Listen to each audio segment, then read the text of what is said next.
Kumusta? At maligayang pagbabalik sa Badisaga. Ngayon, isang lalaki ang nawalan ng lahat. Ang kanyang asawa, mga anak, pera, ngunit ang natuklasan niya sa huli ay mas sulit kaysa sa lahat ng iyon. Sige, simulan na natin. Umuwi ang asawa ko pagkatapos ng 3 araw na katahimikan. Walang tawag sa telepono, walang text message, walang paliwanag, basta 72 oras na wala. Pagkatapos, ay pumasok siya sa front door na parang bagong lumabas lang para bumili ng groceries. Yelena, tumayo ako mula sa sofa kung saan ako nakaupo sa nakaraang 6 na oras, naghihintay. Nasaan ka? Nababaliw na ako sa paghahanap. Kailangan kong espasyo. 3 salita lang. Iyon lang ang ibinigay niya sa akin. Espasyo, nawala ka ng 3 araw. Ang mama bata ay paulit-ulit na nagtatanong kung nasaan si nanay. Nagain akong missing persons report. Tinawagan ko ang lahat ng ospital sa lungsod. Pasensya na, kailangan ko lang mag-isip. Hindi niya ako tiningnan. Iyon ang unang bagay na napansin ko. Ang asawa ko na lagi nang nakatitig sa mga mata ko nang may matapang na direktang pagtingin na minahal ko ay nakatitig sa sahig na parang doon nakasulat ang mga sagot sa mga tanong na hindi ko alam kung paano itanong. Mag-isip tungkol sa ano. Yelena, kausapin mo ako. Kahit ano pa ang nangyayari, kaya nating harapin ng makasama. Iyon ang ginagawa natin. Iyon ang lagi nating ginagawa. Hindi sa pagkakataong ito. Lumagpas siya sa akin pataas sa hagdan patungo sa aming silid. Tulugan. Isinara ang pinto. Tumunog ang lock. Nakaupo ako roon sa living room ng bahay na itinayo namin ng magkasama sa loob ng 14 na taon. Nakikinig sa katahimikan. Nararamdaman ang isang lamig na tumira sa dibdib ko. May mali. May isang bagay na lubhang mali. Isang linggo pagkatapos, natanggap ko ang mga papeles kang diborsyo. Dumating ang process server sa opisina ko. Isang binata na may murang suit na ibinigay sa akin ang envelope ng may sanay na walang bias. Ako si Andrei Kuznetsov. Naserve ka na. Binuksan ko ang envelope sa loob ng sasakyan ko. Nakaupo sa parking lot. Binabasa ang mga salitang magtatapos sa aming kasal. Irreconcilable differences. Hinihingi NJ, petitione NG solution NJ Casal, paghahati NJ ari-arian, arrangement NJ custodia. Si Mikhail at si Anna, ang aming maanak, 12 at 9 na taong gulang, ang mailaw ngang buhay ko, gusto ni Yelena na kunin sila mula sa akin. Nagmaneho ako pawi sa isang fog, natagpuan si Yelena sa kusina na nagluluto ng hapunan na parang walang nangyayari. Dini-divorce mo ako. Hindi siya lumingon, patuloy lang sa paghalo sa niluluto sa palayok. Oh, bakit? Sinabi ko sa iyo na kailangan kong espasyo. Ang espasyo ay bakasyon, Yelena. Ang espasyo ay matulog sa makahiwalay na kwarto sa loob ng ilang linggo. Ito ay diborsyo. Ito ang pagtatapos ng aiding pamilya. Karapat-dapat akong malaman kung bakit. Katahimikan. May iba ba? Higit pang katahimikan. Pagkatapos ay mahina. Hindi. Kung gayon ano? Ano ang nangyari? Ano ang nagbago? Masaya tayo. Akala ko masaya tayo. Sa wakas ay lumingon siya upang harapin ako. Pula ang kanyang mga mata na parang umiyak siya, ngunit sarado at guarded ang kanyang expression. Pakiusap, Andre, pirmahan mo na lang ang makapapeles. Huwag mong gawing mas mahirap kaysa sa dapat. Huwag gawing mas mahirap. Kinukuha mo ang lahat mula sa akin at hindi mo man lang sasabihin kung bakit. Hindi ko may paliwanag. Kailangan ko lang matapos na ito. Tinitigan ko siya, ang babaeng minahal ko ng 14 na taon. Mukha siyang estranghero. Sige. Lumakad ako patungo sa dining room table, kinuha ang mapapelas ng diborsyo at pinirmahan ang bawat pahina. Kumislap ang mukha ni Yelena. Gulat, marahil, o ginhawa. Hindi ka ba lalaban? May saysay ba kung lalaban ako? Hindi siya sumagot. Iyon ang akala ko. Ipapatingin ko ito sa abogado ko. Kung talagang iyon ang gusto mo, hindi ako haharang sa daan mo. Lumabas ako ng bahay, ngunit may isang bagay na mali ang pakiramdam. Ang asawa ko ay natatakot sa isang bagay. At malalaman ko kung ano iyon. Nang gabing iyon, hindi ako makatulog. Nakaupo ako sa guest bedroom. Inuulit-ulit ang bawat pakikipag-usap. May isang bagay na higit pa sa isang nabibigong kasal. Ako ay isang IT security expert. Ayan ang ginagawa ko sa trabaho, hanapin ang mabagay na sinusubukang itago ang matao. Sumisigaw ang aking instincts. 2:00 ng madaling araw, pumunta ako sa home office ko. 3 taon nang nakalipas, nag-install ako ng comprehensibong security system. May isang kamera na halos nakalimutan ko na ang kamera sa home office. Sabi ni Elena na nagiging uncomfortable siya rito, kaya ini-disable ko ang live feed, ngunit pinayagan itong tumakbo sa passive mode na nagre-record sa backup drive. Kinuha ko ang footage mula sa nakaraang 2 linggo, Marso 15, alas 2:47 ng hapon, isang araw bago nawala si Elena. Pumasok ang isang lalaki sa home office ko. Hindi ko siya kilala, matangkad. Maayos ang pananamit. Pilak ang buhok, confident. Sumunod si Elena sa kanya papasok sa kwarto. Mukha siyang takot na takot. Pinalakas ko ang audio. Umupo ka, Yelena. Dmitry, pakiusap. Pwede nating pag-usapan ito.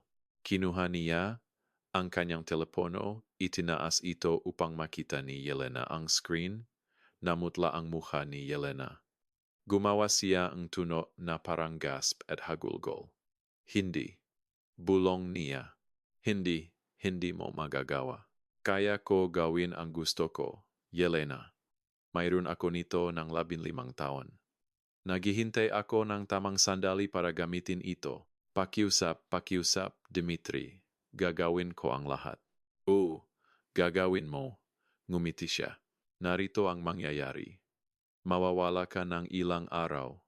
Kapag bumalik ka, sasabihin mo sa asawa mo na kailangan mo ng espasyo. Pagkatapos ay maghahain ka ng diborsyo.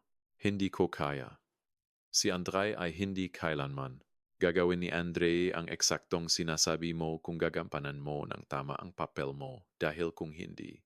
Itinaas niya ulit ang telepono. Makikita nga asawa mo ang lahat. Makikita nga anak mo ang lahat. Makikita nga lahat na kilala mo ang lahat. Tigil. Umiyak na siya ngayon. Gagawin ko. Pakiusap lang, huwag mo. Ipakita sa kanya. Huwag mo siyang hayaang makita. Magaling na babae ka. Makikipag-ugnayan ako. At Yelena, huwag mong isipin na sasabihin mo ito kahit kanino. Kung malaman kong nagsalita ka sa asawa mo, ilalabas ko agad ang lahat. Umalis siya. Nakaupo si Yelena roon ng matagal, umiyak ng tahimik.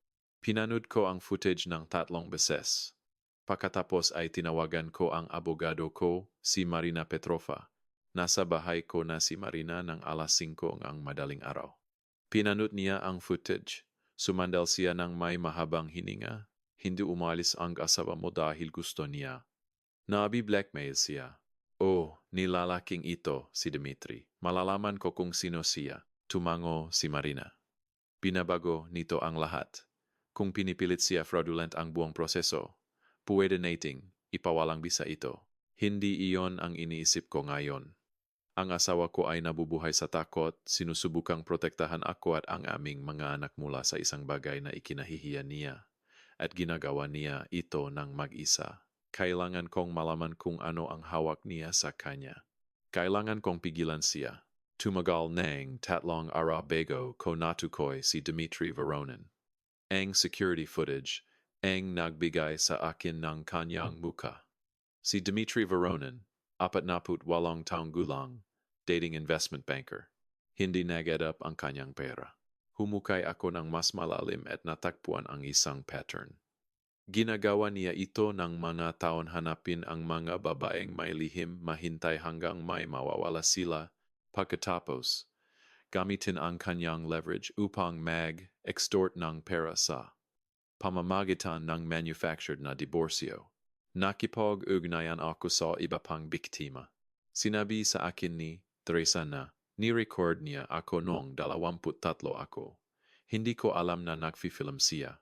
Taon pagkatapos, Lumitaw siya at sinabi na ipapadala niya ang nga video sa asawa ko kung hindi ako magbayad.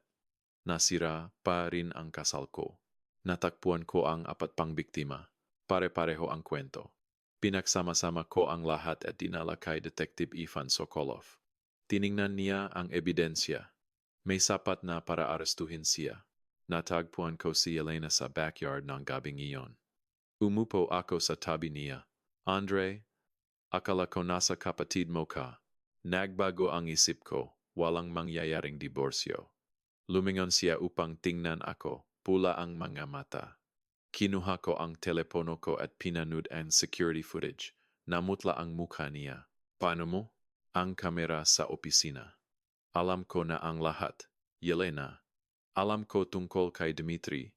Alam ko ang nga recording. Ang nga banta. Lahat. Nanginginig siya. Andre, pasensya na. Hindi ko gustong makita mo. Bata pa ako at tanga. At hindi ko. Alam na nagre-record siya. Yelena, tigil. Wala akong pakialam sa mga recording. Wala akong pakialam sa ginawa mo 15 taon na ang nakalipas. Ikaw ang iniintindi ko. At hindi ko hahayang sirain ng lalaking ito ang itinayo natin. Pero kung ilalabas niya, hindi niya gagawin. Natakpuan ko ang ibang biktima. Arestuhin siyang pulis.